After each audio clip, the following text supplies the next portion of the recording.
Oke, saya akan ambil datanya. Datanya adalah sebagaimana yang dicontohkan di dalam slide ya. Saya sebut saja nama datanya, ini contoh daun. Nah, ini ya. Jadi ini kita mempunyai data contoh katakanlah ya. Ada berapa datanya? Di sini datanya ada 1 sampai 20 ya, ada 20 pengamatan. Ya, jadi datanya ada 20 pengamatan.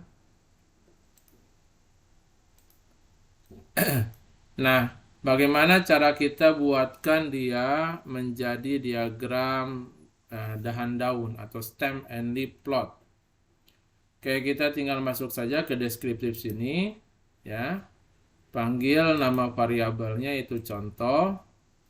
Seperti biasa, dia ini akan otomatis ya, ini defaultnya. Dia akan menghitung beberapa statistika deskriptif.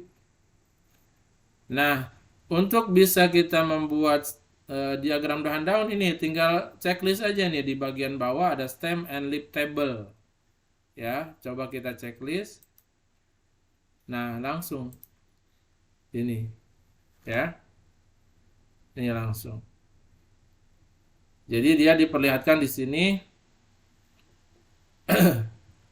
eh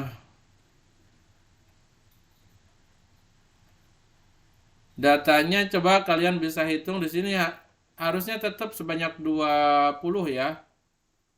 Ini yang baris pertama ini ada 5, 5, 7, 9 berarti ada 4. Di sini ada 7 berarti 11.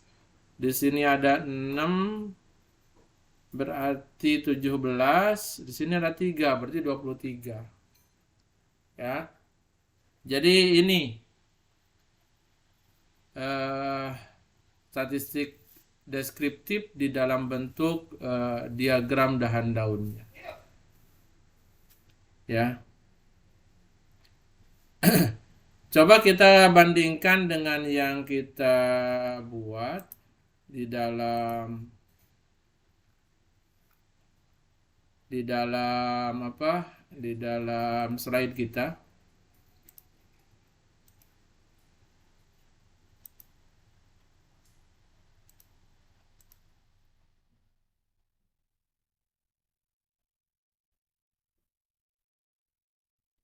Nah, ini ya. Oh, ada sedikit berbeda ya. Ternyata sebentar, di mana nih masalahnya? Kalau di sini kan 25 yang kepalanya 2 itu cuma 25. Baru kemudian kepala 3 ada 35, 37, 39.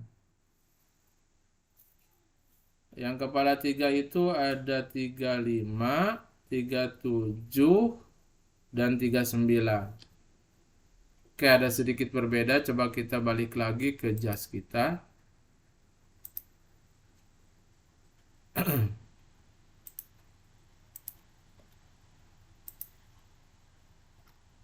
Terus, lihat datanya. Nah, ini. Iya, ini ada 37 nih ya. Baris nomor 4. Baris nomor 10, 39. Baris 19, 35. Harusnya ada kepala 3-nya. Di sini kepala 3-nya nggak ada. Nah, coba kita ubah. Di sininya scale-nya kita ubah jadi 2 coba. Kita ubah jadi 2 scale-nya. Nah, ini ya. Ketika kita ubah scale-nya jadi 2, nah sama persis ya. Lihat 25, 35, 3. Jadi cara membacanya ini tadi saya bilang dengan kita membuat diagram dahan daun, maka kita masih bisa menelusuri data aslinya. Ya. Kita bisa lihat di sini, ya. Datanya ada berapa? Datanya tadi ada 20. Ya. Berapa aja yang 20 itu?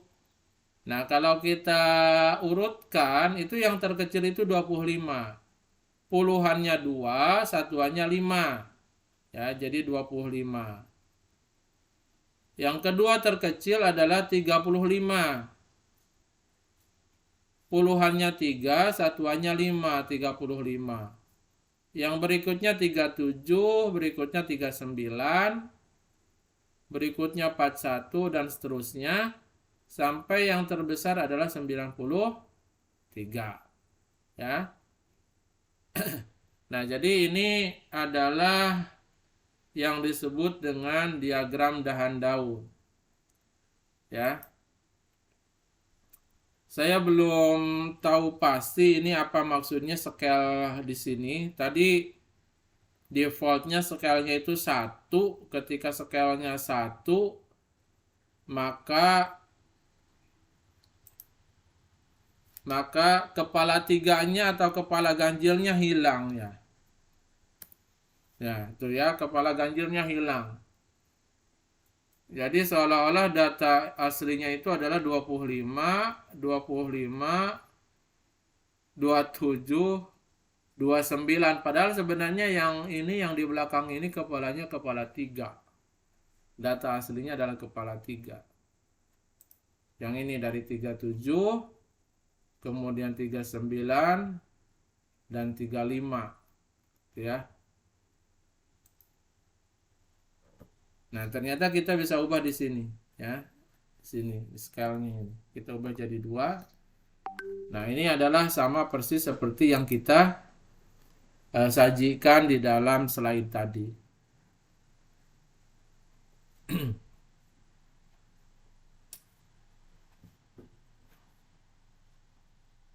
Oke, kemudian sebagaimana histogram, jadi diagram dahan daun ini adalah cerminan distribusi dari data kita, ya.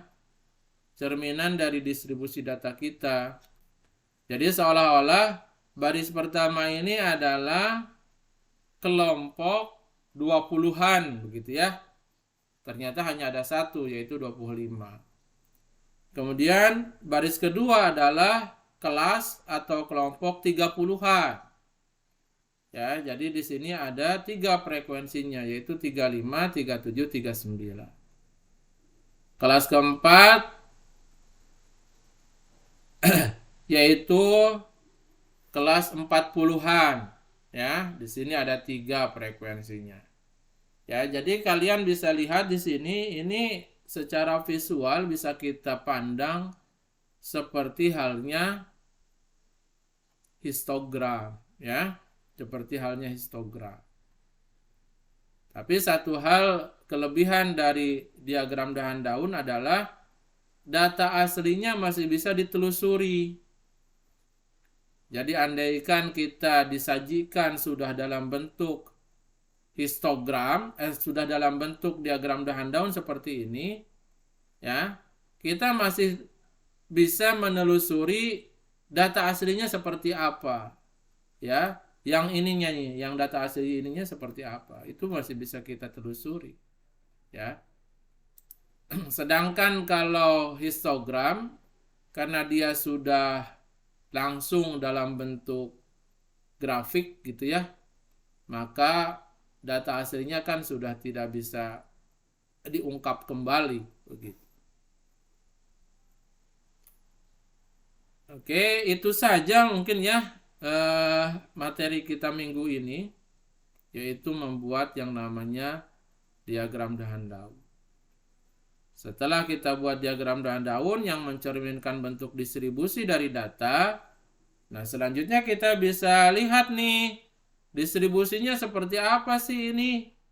Yo, kalau data ini mah kayaknya distribusinya kayak simetrik ya. Maksud simetrik itu artinya kelas dari 20-an ini kan frekuensinya cuma 1 ya. Sementara makin meningkat itu frekuensinya seolah-olah semakin meningkat pula ya. Seperti contoh di sini di kelas 50-an dan kelas 60-an itu kan frekuensinya adalah yang paling banyak, ada 4 ya. Kemudian semakin meningkat kembali setelah melewati 60-an itu dia menurun kembali. Jadi ini bentuk distribusinya boleh dibilang seperti bentuk distribusi yang simetrik. Nah, ini karena memang tadi tujuannya untuk melihat bentuk distribusi, ya interpretasinya mirip lah seperti kita menginterpretasikan dari histogram, ya, dari histogram. Kebetulan untuk yang kasus ini dia bentuk distribusinya simetrik. Sementara bentuk distribusi yang lain mungkin nanti ada yang positif ya. Yang positif itu adalah yang menjulur ke kanan ya. Mungkin ada yang negatif yang menjulur ke kiri. Oke, silahkan kalau masih ada pertanyaan.